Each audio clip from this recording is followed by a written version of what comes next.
A lot of people think that inflation is tax. Yeah, I now agree with them, but also we're technically wrong. First, let's define what tax is. Tax is a compulsory transfer of money or value. The key word in that definition is compulsory.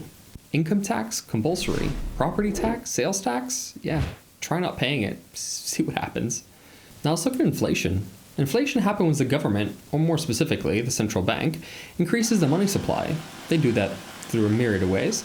But your dollar basically just buys less stuff. Your savings loses value, the money sitting in the bank just goes bye-bye, your paycheck feels like it's on a treadmill set to a cruel joke.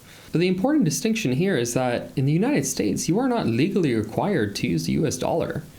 You're not compulsed to do so. You can use euros, you can use gold, you can use Bitcoin, you can use chicken Pokemon cards, if the other person agrees. There's no laws that says thou shalt USD for all economic activity. Yeah, by the strictest definition, inflation is not a tax because it's not compulsory.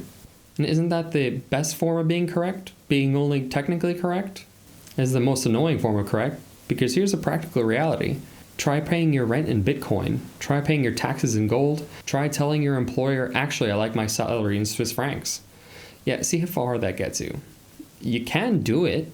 Yes, there are other currencies, but the entire economic system, the wages, prices, contracts, debts, taxes, all built around the USD. So while using the dollar isn't legally compulsory, it's functionally mandatory. And that's where inflation starts looking a lot like a tax. Let me drive the point home using everyday house items. This used to cost about $2. Now it costs $3. Nothing about this got better. Same brand, same size, same ingredients. What changed? It's just your money. If prices go up 50% and your paycheck doesn't, you just took a 50% pay cut. That loss in purchasing power, that's value transferred away from you.